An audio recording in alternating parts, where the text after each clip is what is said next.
अस्सलाम वालेकुम dear students. आज के लेक्चर में हम बात करेंगे about transmutation by alpha particles. Students, last lectures में हम जो है वो transmutation by protons, photons and neutrons को हम डिस्कस कर चुके हैं। आज के लेक्चर में अल्फ़ा पार्टिकल्स के लिए आज से डिस्कस करेंगे इसको। इसका इंट्रोडक्शन देखते हैं। सबसे पहले यहाँ से शुरू करते हैं। Since the alpha particle is a helium nucleus, हम जानते हैं कि जो अल्फ़ा पार्टिकल होता है ये बेसिकली हमारे पास क्या होता है, हीलियम न्यूक्लियस होता है, जिसको डोनेट करते हैं 2He4 के साथ। It was first time used by Rutherford in 1919। इसको जो है वो 1919 में सबसे पहले रदरफोर्ड ने इस्तेमाल किया था। क्यों किया था? For the transmutation of nitrogen nucleus, nitrogen nucleus की ट्रांसमुटेशन करने के लिए। The alpha particle must have sufficient energy for transmutation to overcome the Coulomb barrier, यानी कि उस कोलम बैरियर को ओवरकम करने के लिए एक अल्फ़ा पार्टिकल के पास बहुत ज़रूरी है कि उसके पास इतनी एनर्जी हो कि वो उस कोलम बैरियर को ओवरकम कर सके। ये इसके लिए एक ज़रूरी कंडीशन है, ठीक है।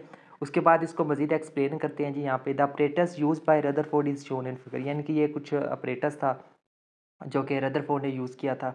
तो इसको देखते हैं क्या है। There is an opening in one end of a box B which is covered by a silver foil F, ठीक है। अब देखें उसकी जो है वो एक ओपनिंग है हमारे पास, इसकी जो है वो ये वाली ओपनिंग की बात हो रही है, ठीक है। और इसको कवर किया गया एक सिल्वर फॉइल के साथ। उसके बाद जो है वो zinc sulphide screen is placed at S, S के ऊपर देखिए यहाँ पे ये क्या है, हमारे पास एक जिंक सल्फाइड की एक स्क्रीन को प्लेस किया गया है। The scintillation on the screen were observe by microscope M, यानी कि इसके ऊपर जो सिंटिलेशन हुई उसको जो है वो माइक्रोस्कोप के साथ किया गया। ये माइक्रोस्कोप है, उसके साथ क्या किया गया, इसको ऑब्जर्व किया गया। The source of alpha particle is radium C placed on a small disc D, यानी कि ये हमारे पास जो स्मॉल डिस्क डी है इसके ऊपर हमारे पास क्या पड़ा हुआ है, इसका एक सोर्स पड़ा हुआ है, ठीक है।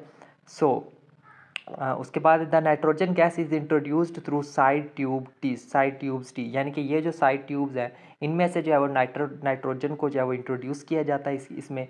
The scintillation observed on screen caused bye particles ejected from nitrogen, यानी कि जो सिंटिलेशन है उसको स्क्रीन के ऊपर ऑब्जर्व कर लिया जाता है, जो कि उन पार्टिकल्स की वजह से बनती है जो कि इजेक्ट होते हैं नाइट्रोजन न्यूक्लियस से by the impact of alpha particles.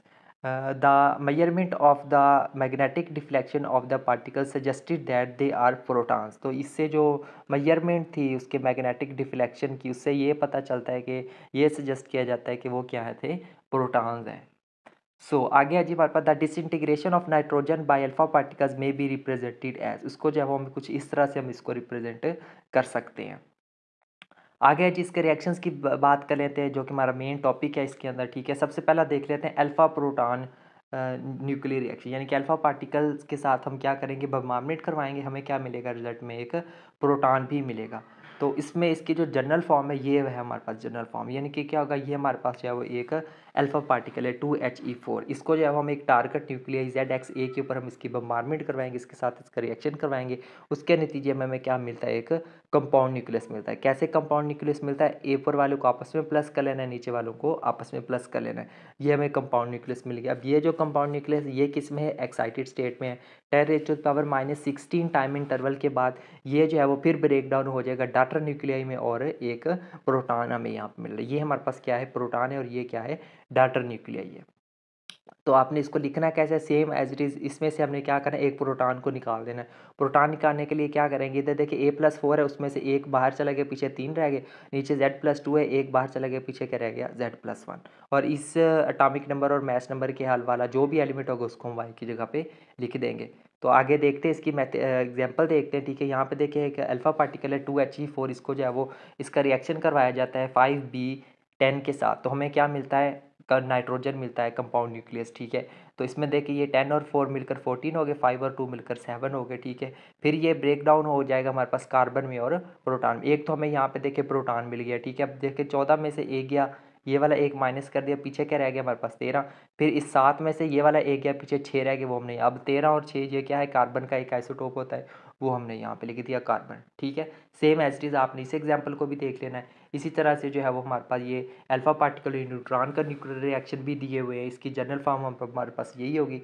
Same as it is, एक अल्फा पार्टिकल को टारगेट न्यूक्लियर के ऊपर रिएक्शन करवाएंगे, कंपाउंड न्यूक्लियस मिलेगा, उसमें से एक न्यूट्रॉन हमें जो है वो मिल जाएगा, एक न्यूट्रॉन को बाहर निकाल देना, इसमें से जो पीछे बचेगा वो क्या होगा हमारे पास, डाटा न्यूक्लियर ही होगा, सेम एज इट इज़। तो ये इसकी जो है वो एग्जांपल भी दी हुई, इसको भी आपने देख लेना। और ये क्या था, इसको जो है वो हम रदरफोर्ड रिएक्शन भी कहते हैं। ये वाला जो रिएक्शन है ना, इसको हम रदरफोर्ड रिएक्शन भी कहते हैं, यानी कि अल्फा पार्टिकल और नाइट्रोजन का जो रिएक्शन होता है उसके नतीजे में हमें जो है वो कार्बन मिलती है एक नाइट्रोजन एक न्यूट्रॉन के साथ, तो हमें इस रिएक्शन को हम क्या कहते हैं, रदरफोर्ड रिएक्शन भी कहते हैं।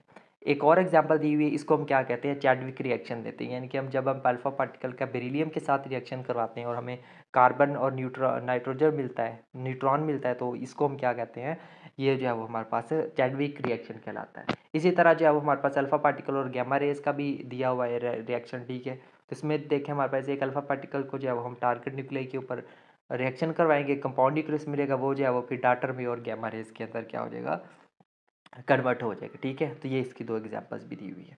तो ये था स्टूडेंट्स हमारा आज का लेक्चर, जिसके अंदर जो है वो हमने डिस्कस किया है ट्रांसमुटेशन बाय अल्फा पार्टिकल्स। उम्मीद करता हूँ आपको आज का लेक्चर अच्छे से क्लियर हुआ होगा, ट्रांसमुटेशन बाय अल्फा पार्टिकल्स।